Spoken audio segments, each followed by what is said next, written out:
Malegaon blast case में साध्वी प्रज्ञा सिंह ठाकुर को बरी किया गया, उनके साथ सभी आरोपी बरी हुए। और जिस दिन ये फैसला आया था, उमा भारती जो है वो भावुक हो गई थी। उन्होंने कहा था ये प्रज्ञा सिंह ठाकुर की नहीं बल्कि भगवा की रिहाई है, ये सनातन की रिहाई है। और अभी आप तस्वीरें देखिए जो प्रज्ञा सिंह ठाकुर के बंगले पर उमा भारती, जो कि मध्य प्रदेश की पूर्व मुख्यमंत्री भी हैं, कद्दावर नेता है भाजपा की, वो यहाँ पर प्रज्ञा सिंह ठाकुर से मिलने उनके बंगले पर आई हैं। यहाँ पर तस्वीरें आप देखिए, प्रज्ञा सिंह ठाकुर जो है वो उमा भारती का इंतजार कर रहे हैं। बड़ा ही अद्भुत कह सकते हैं पल होगा जब दो साध्वी मिलेंगी। और उमा भारती ने अपना दर्द भी बयां किया था। उन्होंने बताया था कि उन्हें कि किस तरह प्रज्ञा सिंह ठाकुर को प्रताड़ित किया था और उससे वो भावुक हुई थी। और यहाँ पर ये तस्वीर आप देखिए, उमा भारती जो है वो यहाँ पर प्रज्ञा सिंह ठाकुर जो है उनके बंगले पर पहुंची हैं मिलने। उन्होंने जिस दिन ये फैसला हुआ था, जिस दिन सभी को बरी किया था, उसके बाद ही उन्होंने कह दिया था कि वो उमा भारती ने कह दिया था कि वो प्रज्ञा सिंह ठाकुर से मिलेंगे। और यहाँ पर देखिए उन्होंने उमा भारती ने प्रज्ञा सिंह ठाकुर के पैर भी छुए। और अब वो देखिए अंदर चूंकि इनकी मुलाकात है, चूंकि प्रज्ञा सिंह ठाकुर से उन्हें काफी प्रेम है और उनके जो आंसू थे वो पूरे देश ने देखे थे कि किस तरह वो फैसले के बाद भावुक हुई थी। उन्होंने कहा था कि ये भगवा की जीत है, सनातन की जीत है, हिंदुत्व की जीत है और ये भगवा की रिहाई है, ये मालेगांव ब्लास्ट के आरोपियों की नहीं। और ये तस्वीर आप देखिए, उमा भारती ने प्रज्ञा सिंह ठाकुर को माला पहनाई, पैर छुए, माथा चूमा और ये बड़ी ही अच्छी तस्वीर है। यहाँ पर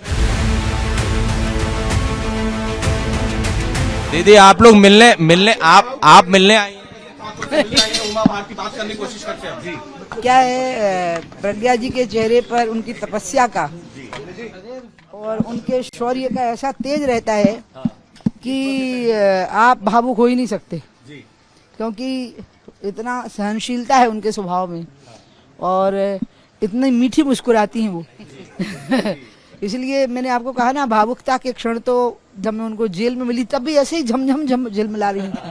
पर आपकी आंखें भरी हुई दिखाई दे रही हैं। हाँ, अपन तो इस मामले में मेरा इमोशनल क्वेश्चन ही तो है जिससे पूरी मेरी जिंदगी चलती है, भावुकता से। तो इसलिए लेकिन दीदी तो शौर्यवान है, शौर्य की साक्षात मूर्ति दुर्गा। का मिलन है, आप हमेशा कहती हैं जब भी मिलती है तो। मैं साध्वी तो नहीं हो सकती, उतनी तपस्या मैं नहीं कर सकती जितनी दीदी ने की है। मैंने तो अपने गुरु से संन्यास लिया है, लेकिन मैं ये कह सकती हूँ कि मैं उनकी आयु में बड़ी बहन हूँ और वैसे मैं उनको अपना मसीहा मानती हूँ। 17 साल का स्ट्रगल है, 17 साल की लड़ाई लंबी।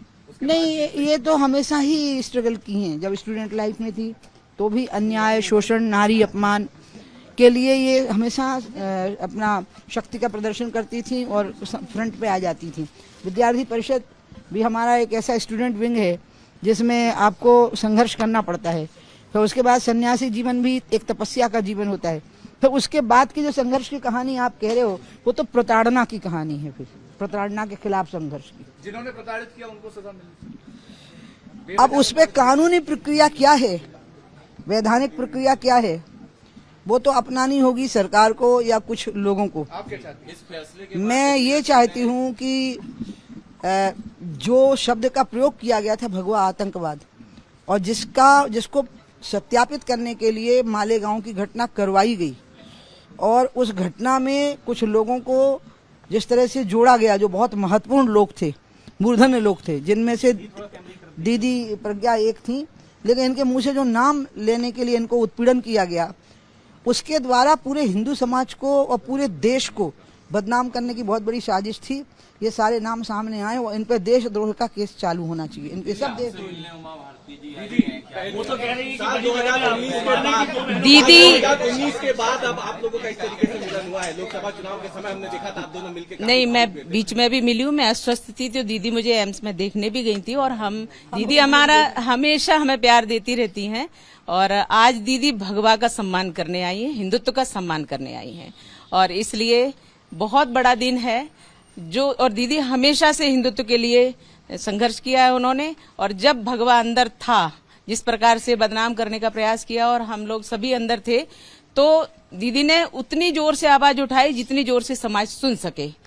और दीदी मुझे नासिक मिलने भी गई थी और भोपाल जेल में भी मुझे मिलने गई थी। ये साहस किसी पुरुष ने नहीं दिखा पाया।